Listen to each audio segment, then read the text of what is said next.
Boa noite. Você já experimentou o prazer de uma viagem de trem?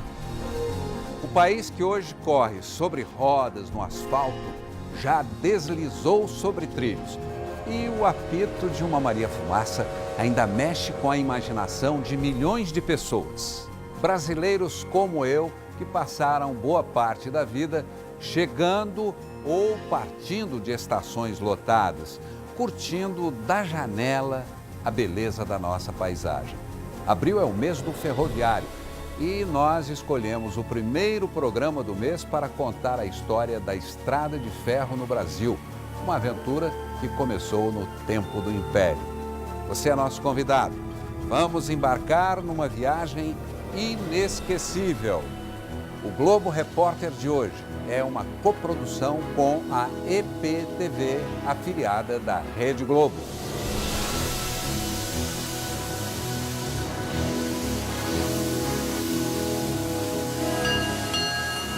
A vida se anuncia.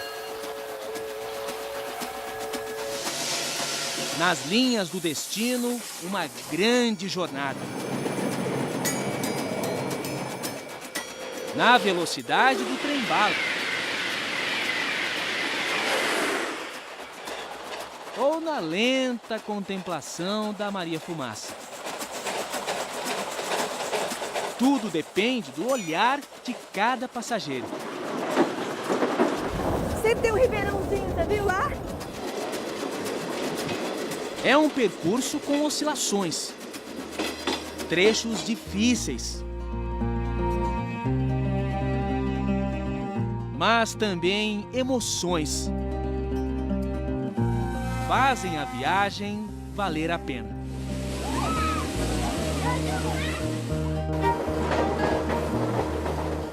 Na rota do trem, sonhos e surpresas.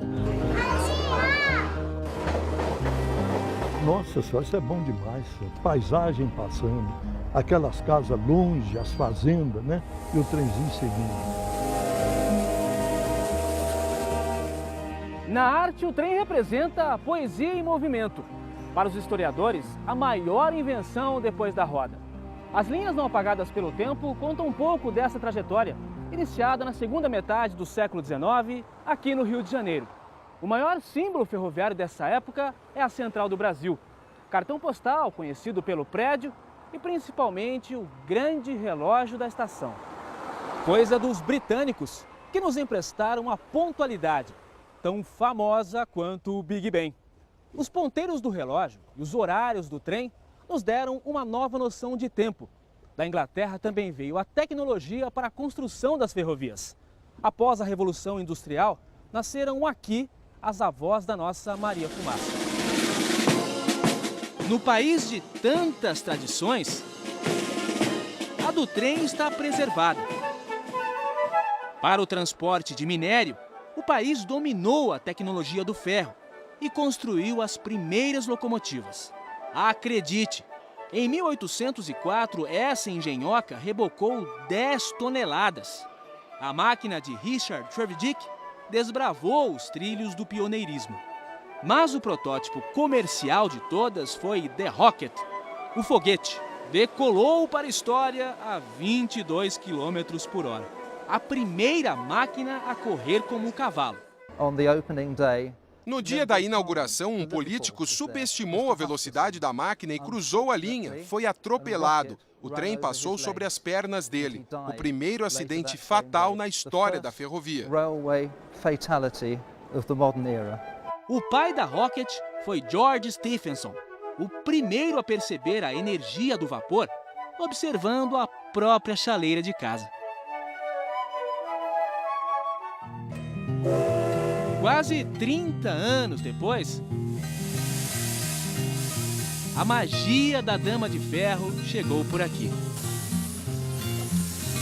E ninguém resistiu ao charme de Maria. A minha patroa falava comigo assim: você gosta mais da máquina do que de mim, porque você tem uma história danada que essa máquina, viu? A musa dos ferroviários se transformou em atração turística Vai e volta, hein? Boa viagem. Ou peça de museu. No rastro de fumaça de Maria, ficaram as lembranças de quem viaja no tempo. Aos 80 anos, seu Benito Mussolini começou como garçom nos vagões-restaurante. Depois eu passei para o quadro efetivo da rede. Foi foguista e maquinista. Na hora que eu sentava para sair com o trem, sabe? Passava a mão na caldeira, batia assim em cima dos aparelhos, falava, ei, gente, ó, nós vamos fazer um viajão. Uma história de 3 décadas com a Maria Fumaça. Ah, ela é muito romântica, só. Maria Fumaça é tudo. Em casa, tudo lembra a velha companheira. Inclusive o som. Gravado no último dia de trabalho na locomotiva. Eu só espero quando chegar a minha ocasião de ir lá para cima, Deus me permita levar isso tudo dentro da cabeça, sabe? Pra gente lembrar também, né? Entre chegadas e partidas, muitas paisagens. E novos horizontes surgiram no Brasil a partir de 1854, quando foi inaugurada a primeira ferrovia do país. Um trecho pequeno, 14 quilômetros, um grande passo para o futuro dos transportes. E o marco zero dessa história ainda está de pé, a estação Guia de Pacobaíba. Fiel às origens, é um monumento ao pioneirismo. Depois que o trem partiu daqui, o Brasil nunca mais foi o mesmo. Um templo ferroviário, preservado pelos sentinelas, como o seu Luiz Otávio, 76 anos, voluntário na defesa da memória do trem, movido pelo sonho de ver a estação de volta ativa.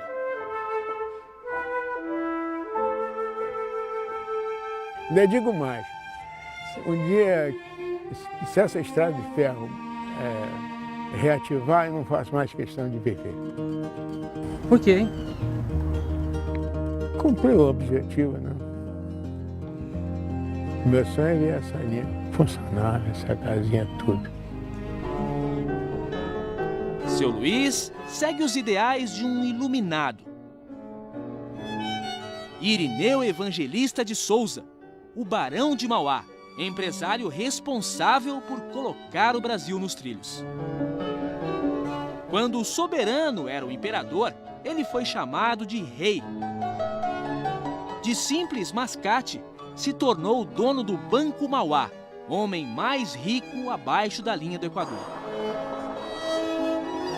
O empresário fazia os planos nessa casa onde morou em Petrópolis. Trouxe a luz a gás para o Rio de Janeiro e aceitou o desafio de construir uma ferrovia do Porto de Magé até a raiz da Serra de Petrópolis. Nessa época, o Brasil caminhava a passos de mula. No final do século XIX, a locomotiva econômica do país era o café. Produção a todo vapor no Rio de Janeiro e Minas. Mas as viagens das regiões produtoras até o porto levavam meses. Em algumas travessias, 7 em cada 10 sacas se perdiam pelo caminho. Na Serra do Mar, em São Paulo, as mulas despencavam com o carregamento.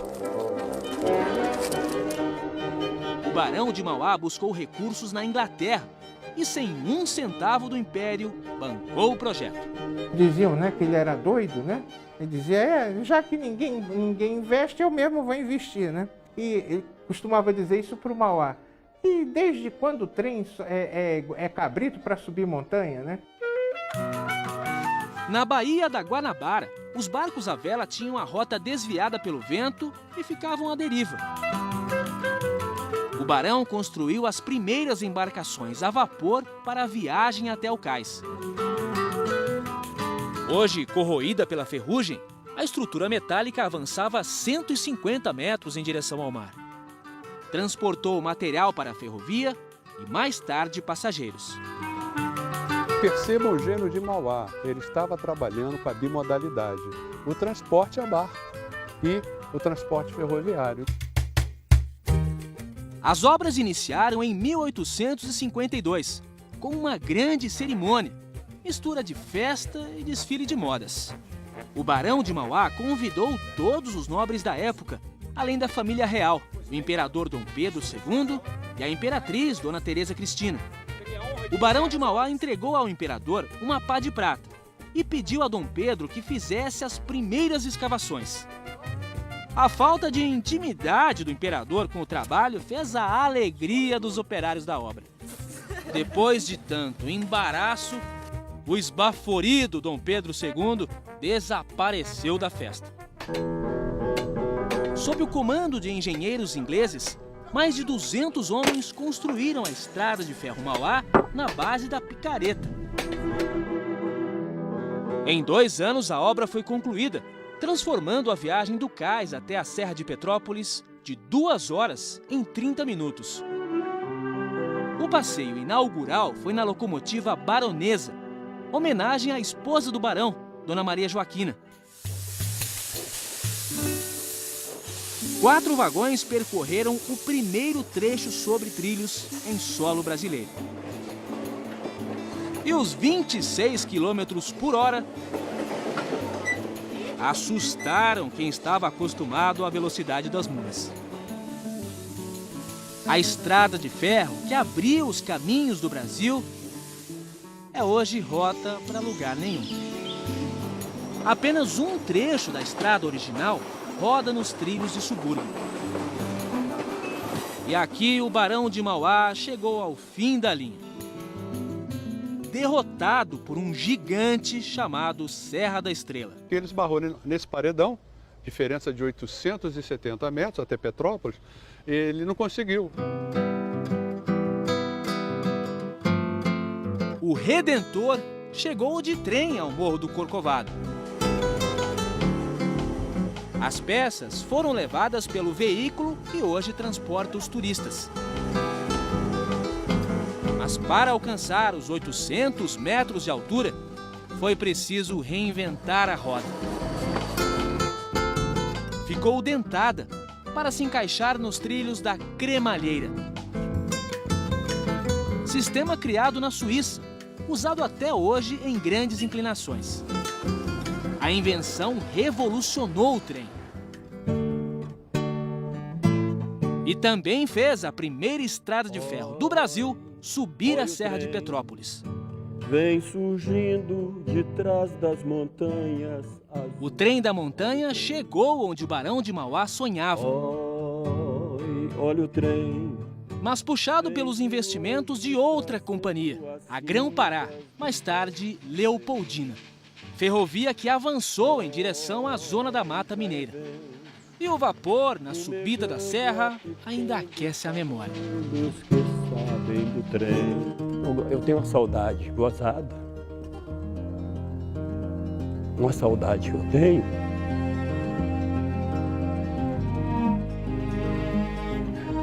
Eu era criança. Aqui nessa estação aqui, que coisa bonita que era. Você vê chegar o trem. Naquela época eu era moleque. Então chegava aquele trem lotado, né? Uns chegando e outros partindo. E aquilo para mim marcava muito. Misturava um pouco da neblina com aquela fumaça da locomotiva, aquilo tudo. Então isso fica muito na lembrança. Para ter essa lembrança em casa, Álvaro construiu a própria locomotiva. Qual que é mais bonita? Aquela lá, né?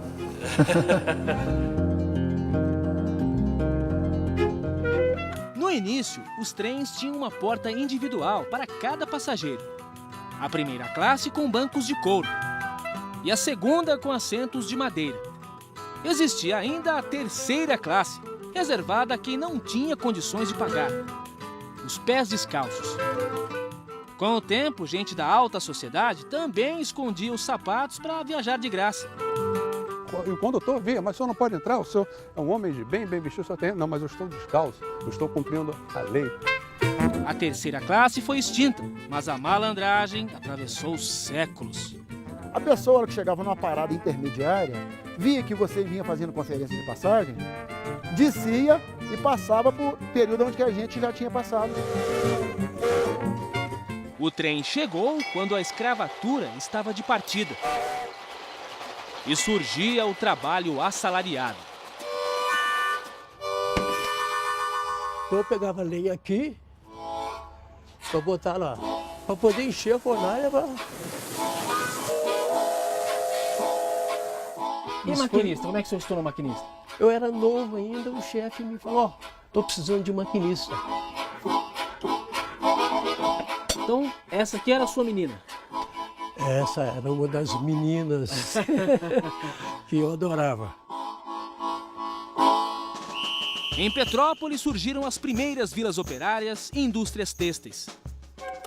O trem precisava de comunicação eficiente e trouxe o computador do século XIX. As mensagens tinham apenas código, o Morse. Assim era o telégrafo. A história desse meio de comunicação também deve reverência ao empresário do Império. Só o Barão de Mauá poderia construir 12 mil quilômetros de cabos submarinos para a comunicação com a Europa. E a roda do desenvolvimento girou como a cremalheira. Hoje é o concreto, por onde a ferrovia ainda resiste. Mas o passado é a referência na trajetória do trem. Se no Rio de Janeiro foi preciso vencer os obstáculos naturais, em São Paulo o desafio foi ainda maior. A Serra do Mar impedia a ligação entre o Planalto e a Baixada Santista. Um desnível de 800 metros, superado com 13 túneis, 17 pontes e uma das maiores obras de engenharia ferroviária do mundo. A muralha de rocha foi redesenhada pelo caminho do trem. 10 quilômetros de construções numa área sujeita a chuvas e deslizamentos. Trabalho de 5 mil pessoas. Mão de obra qualificada dos imigrantes europeus.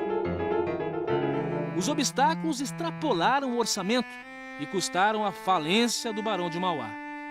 Ele entregou tudo, até os óculos com aro de ouro, ele entregou para ser para o leilão. Foi uma falência infeliz, porém honesta. Na história do patrono da ferrovia está a riqueza de uma família de sangue azul. Dona Francisca, 79 anos, é marquesa, trineta do barão. E Eduardo, 43 anos, marquês, tetraneto de Mauá. O que é que ficou para a família? Aí eu costumo dizer para quem quando eles perguntam, vocês estão ricos? Não, aí eu falo, nós estamos falidos desde 1878. Convidamos a nobreza da ferrovia para uma visita, onde tudo começou. Estamos felizes que vocês vieram. Olha só quem está aqui. Na mesma estação, Olha que maravilha. os herdeiros do pioneirismo. Tanto trabalho, foi tanto sonho, né? E o guardião da memória ferroviária. Uma pequena lembrança da presença dos senhores aqui. Olha que maravilha. Ai, que bonitinho. Que lindo. Só falta agora ativar a estrada. Só faltou o Barão de Mauá, né? É. Bom, de repente ele até está aqui. Tchau. Onde foi parar o trem pagador? Daqui a pouco, histórias de um Brasil ingênuo e cheio de encanto.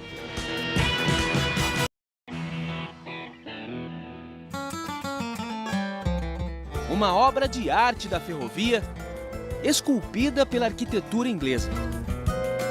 A Estação da Luz é um monumento proporcional ao tamanho dessa história. Construída em 1867 e reconstruída no início do século passado, a Estação da Luz foi sede da Companhia São Paulo Railway.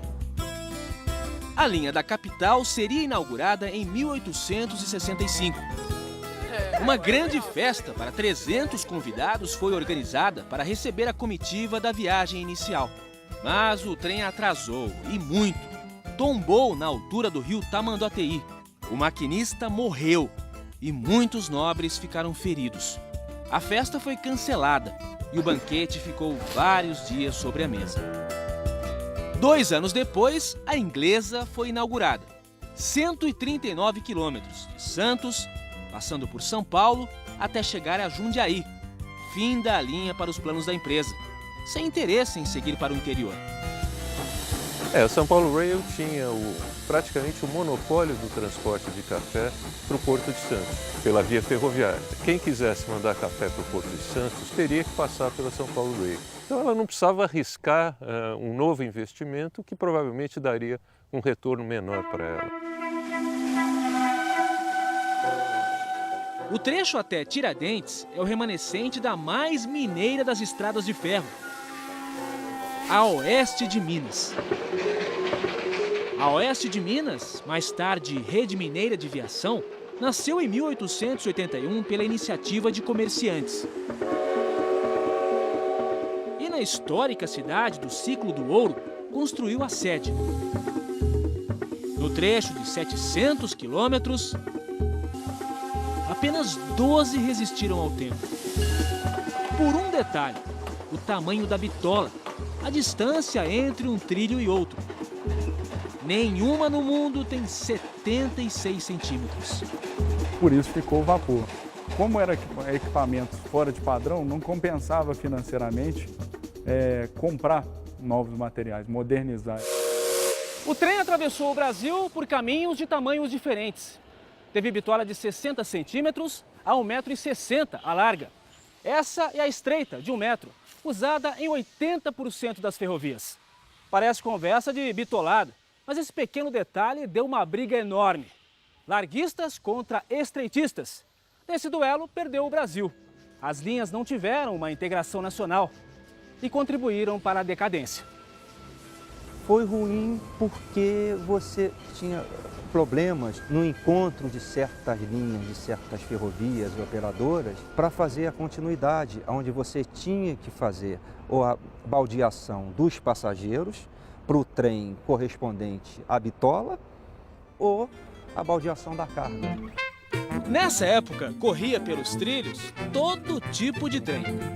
Esse é o carro pagador. É o vagão que era utilizado para fazer o pagamento dos funcionários da ferrovia. Tinha banco? Não existia um banco nas pequenas cidades do interior de Minas Gerais. O trem de doido em Minas era um trem que circulava periodicamente pelas cidades do interior de Minas, recolhendo doentes mentais para levar para Barbacena, onde havia lá um centro de tratamento psiquiátrico, um hospício. Né? E era uma coisa muito triste, porque o tratamento era muito cruel, quem ia não voltava. Desse daqui, todo mundo fugia. Era somente para a viagem de ida até o cemitério. O carro funerário, né, ele fazia um funeral sobre trilhos. Então era de costume que a família contratasse choradeiras profissionais, chamadas de carpideiras.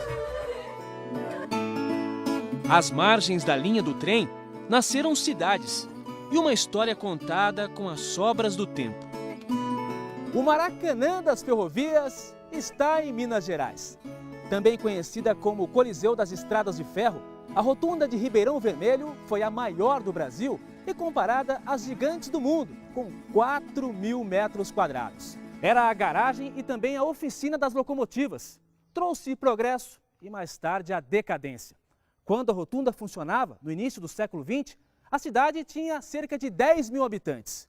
Hoje, pouco mais de 3 mil.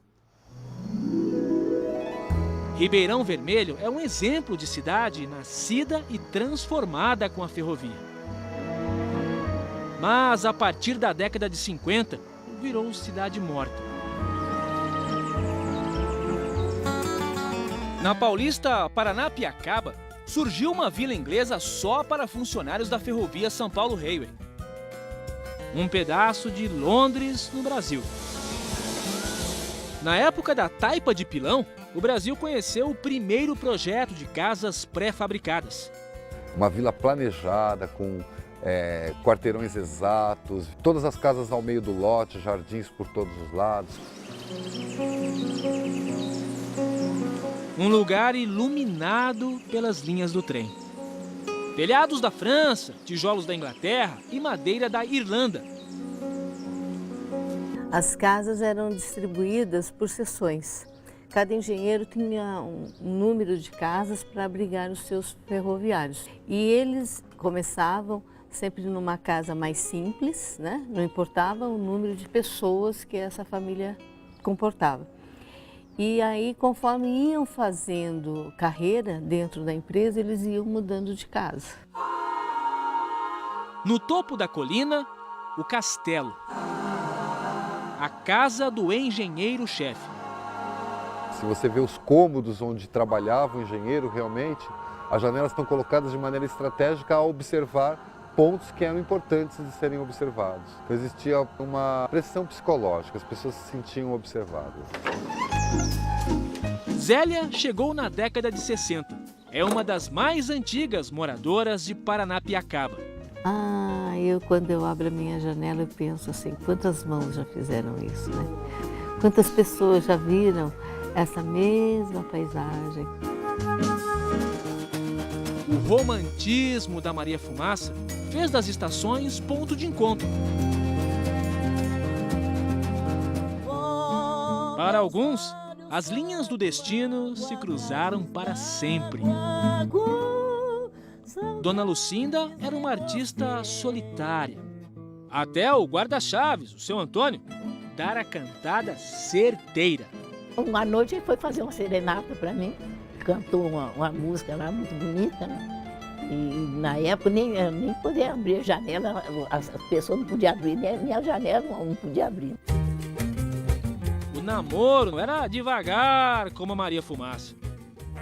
Mas um dia o trem acelerou. Depois ele falou para mim assim, olha, mas que beleza da noite, olha a lua lá, que beleza. Aí eu fiquei bobo, né? Fui olhar a lua, ele próprio na minha testa, me beijou na testa. Foi vagabundo! Tá pensando que eu sou essas moças que não costumam agarrar aí? Eu não sou dessas, não. Foi beijo roubado, né? Foi roubado primeiro, né? E agora, pode dar beijo? Beijo agora. Beijo. Agora pode? Pode. Ô, faz as beijos. Agora tá à vontade. Depois do beijo, veio o casamento. Vidas semeadas pela estrada de ferro. Um sentimento eterno, como a paixão pelo trem. Se for para eu escolher outro Antônio, podia vir do céu quando escolher outro, né? Marido 100%, graças a Deus, né? Continua namorado ainda? Continuem namorados, eternos namorados, né?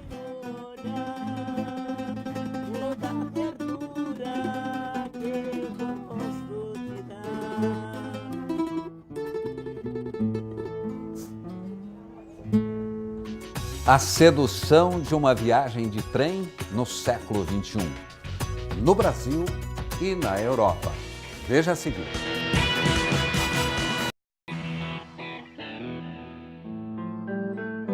O Brasil já teve a 8ª maior ferrovia do mundo.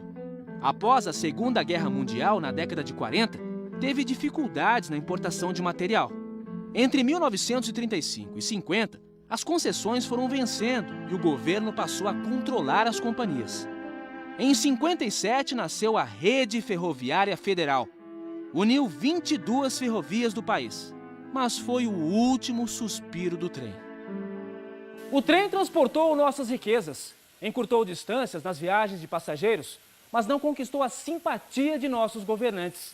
A partir da década de 60, embarcou rumo à decadência. O presidente Washington Luiz já dizia que governar é abrir estradas. E quando Juscelino Kubitschek assumiu em 1956, o Brasil começou a sair dos trilhos. Deixou de ser um país de primeira classe da ferrovia. Me acompanhem nessa viagem. O mapa ferroviário de 1958 mostra quando nossas estradas de ferro atingiram a extensão máxima, cerca de 38 mil quilômetros, quase a distância de ida e volta até o Japão. O mapa mais recente, o de 2007, revela uma ferrovia menor. Perdemos 10 mil quilômetros de linhas. Mas não se engane, daquelas que ficaram, 62% estão ociosas ou abandonadas, segundo a própria Agência Nacional de Transportes Terrestres. A ferrovia parou e deu passagem ao transporte rodoviário. O país esqueceu o trem e incentivou a indústria automobilística. Queria chegar mais rápido ao progresso. Mas hoje, nos grandes centros, a velocidade é bem menor que a da Maria Fumaça. Na contramão da história, um trem de passageiros ainda resiste. Na estação de Belo Horizonte, a dor de quem fica e a alegria de quem vai. Pela primeira vez, O trem de Minas ao Espírito Santo é uma novidade para a cabeleireira Regina. Um sonho que eu tenho há muito tempo, todo mundo fala. Mas há mais de um século essa viagem é realizada todos os dias. São mais de 600 quilômetros, passando por cidades como Itabira, João Monlevade, Ipatinga, Governador Valadares. Cenários exclusivos da janela do trem. Sempre tem um ribeirãozinho, você viu lá? A ferrovia por onde passa 40% do transporte de carga do Brasil atravessa uma área explorada pela maior mineradora do país. Gente, olha só! Dentro do trem, Regina descobre um novo mundo. Essa parte aqui é a parte do cheirinho, ó. Boa, muito bom, muito bom. Essa é a classe econômica, sem ar-condicionado, mas cheia de calor humano. Seu Silas, 75 anos, já fez esse mesmo trecho no trem do passado. Andei na Maria Fumaça, aquele fogo da Maria Fumaça, queimava o chapéu, queimava o terno da pessoa. E agora, como é que tá? Agora tá uma maravilha. Ele mora em Belo Horizonte e, graças ao trem, pode visitar a filha em Governador Valadares. Eu gosto de viajar de trem. Por quê? Eu gosto porque é calmo, né? Você viaja com gente igual a você mesmo, né? E todo mundo igual. 13 horas de viagem. E a janela do trem é o divã de Regina. Eu acho que você faz uma reflexão, né, com você mesmo, né? Você esquece de tudo, só vê natureza, vento, vento. O trem partiu de Belo Horizonte às 7 da manhã e chega em Vila Velha, na Grande Vitória, às 8 da noite. Então foi bom te conhecer, viu? Mais uma boa amizade desembarca na estação.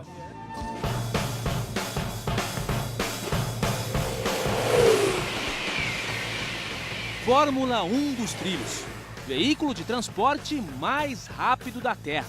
Nós vamos agora fazer uma viagem pelo trem do futuro, a 300 km por hora, da Inglaterra para a França, a bordo do Eurotrem, mais alta tecnologia aqui da Europa.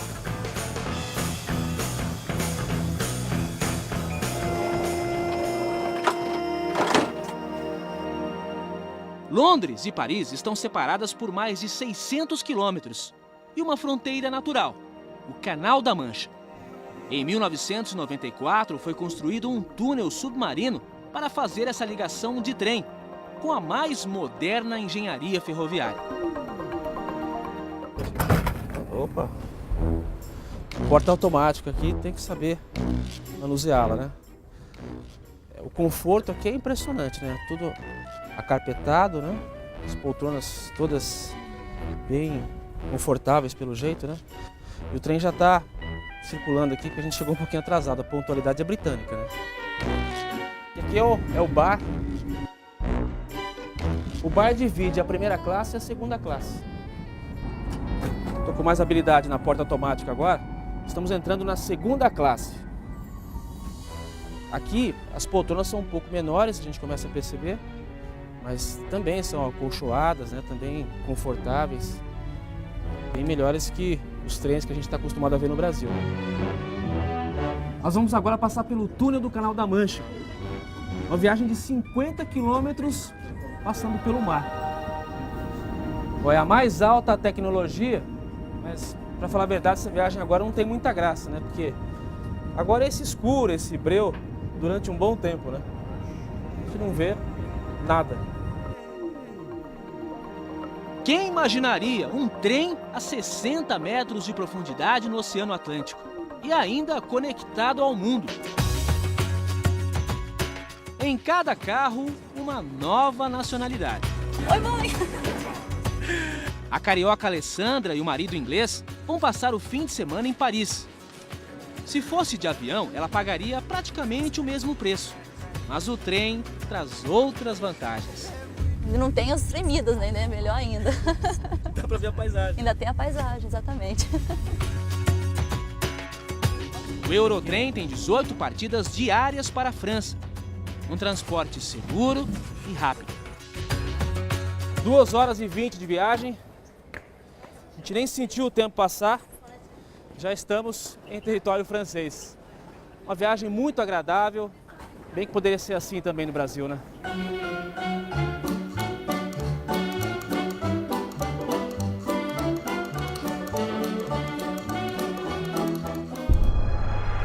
Os 100 anos da Madeira Mamoré e o apito do trem fantasma.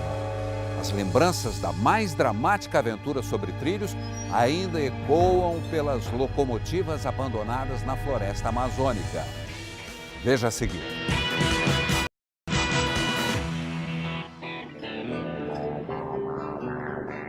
Como o tempo, o trem não pode parar. Mas para evoluir, é preciso vencer desafios. No norte do país, a força das locomotivas impulsionou um sonho: desbravar a maior floresta tropical do mundo.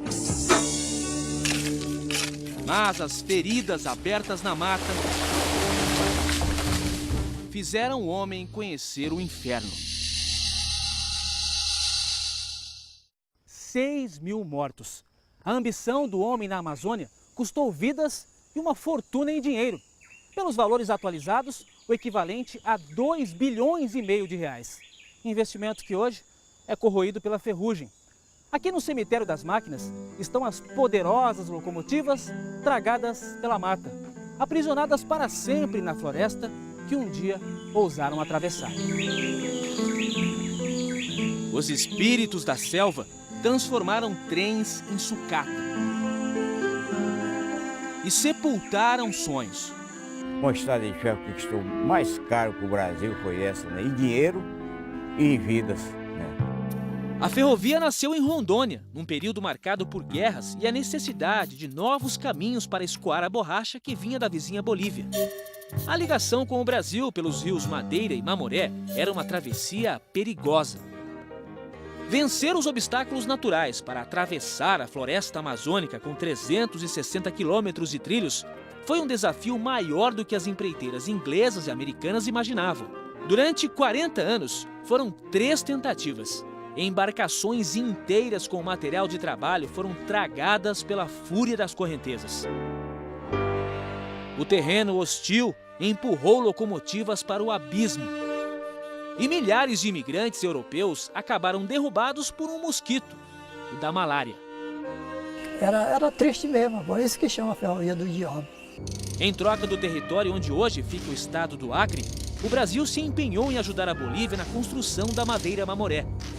E enfim, a Ferrovia do Diabo nasceu, já condenada por uma maldição. Quando ela acabou de ser construída em 1912, a borracha já estava em decadência. Então ela já nasceu deficitária em termos comerciais. A ferrovia, que encurtou vidas, também teve história breve. Apenas 60 anos. Foi desativada sob a dor da despedida. A população toda reunida aqui embaixo. E o trem apitou pela última vez. 4 décadas depois da desativação oficial da estrada de ferro Madeira-Mamoré, o apito da Maria Fumaça ainda ecoa pela mata. Só não se sabe o destino nem a direção do trem. Ele percorre a floresta transportando lendas, crenças e imaginação.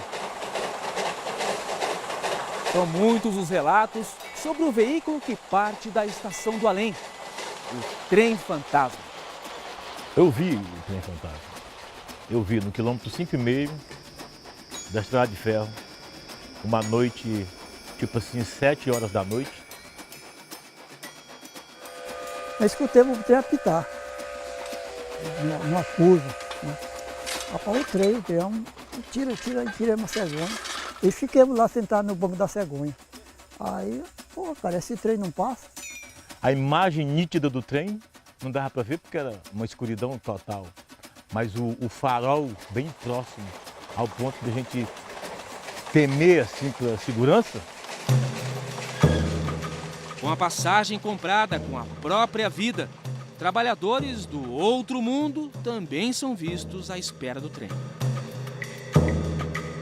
Existe a lenda de que os espíritos à noite dos enterrados nesse cemitério da Candelária saem, vão para a beira da linha do trem, onde passava o trem na época, para que eles possam voltar para o local de origem.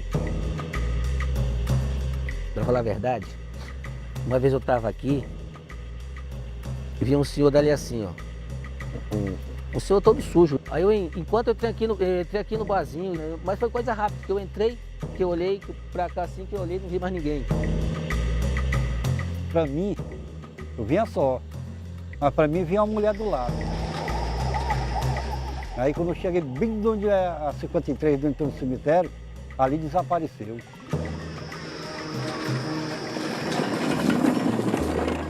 Em Guajará-Mirim, o ponto final da linha, José Máximo Lemos, o Zé do Apito, é o último a usar a estrada de ferro. O ex-maquinista da ferrovia leva no velho trole as gerações que nunca virão o trem. O trole foi construído por ele mesmo e usado para transportar trabalhadores na década de 80. O senhor gostava do trabalho de maquinista? Gostava. Gostava e ainda gosto. Isso é um tesouro pro senhor. É. O senhor não empresta, não vende? Nem vende, nem empresta. Qual é o sonho que o senhor tem, seu Zé? É da estrada de ferro voltar. Esse é o sonho que eu sonho. A locomotiva do progresso, que um dia transportou sonhos e esperanças, hoje viaja nos trilhos da saudade. Eu considero a Maria Fumaça uma obra de arte. Como eles conseguiram construir alguma coisa tão linda e tão perfeita numa época tão difícil. E hoje, com a tecnologia que nós temos, não se faz mais Maria Fumaça de tão perfeita assim. Pai e filho. Zé Mário trabalhou na manutenção dos trens a diesel e eletricidade. Seu Vicente dedicou meio século a Maria Fumaça. Quem trabalhou mais? Eu, sem dúvida. Por quê? Porque na minha época não tinha recursos. Homem e máquina se completaram na história do trem. Chega na estação, ver um trem passar, a gente é como se não estivesse trabalhando, olhar para ver se está tudo certinho, se está... O coração bate mais forte. Bate mais forte. O senhor também, senhor? Também. Nossa, mãe, é que eu pensava que isso aí era meu. Os caminhos abertos pelos pioneiros movem paixões e carregam saudade. Servem de inspiração na grande viagem da vida. É uma máquina de ferro que mexe com o coração das pessoas. Mexe sim, viu? Isso aqui é minha vida, eu falei, né? E sempre falarem. A ferrovia, como a gente costuma dizer, é uma doença. Quando você gosta, quando você conhece, você pode sair do trem, mas o trem nunca mais sai de você.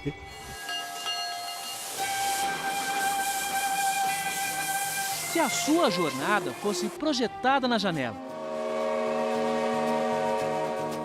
passaria rápida como um trem-bala? No ritmo frenético do estresse? Ou na calma da Maria Fumaça? Onde cada paisagem é admirada nos detalhes. A estação final, todos sabemos qual será. Por isso, o importante é fazer a viagem valer a pena.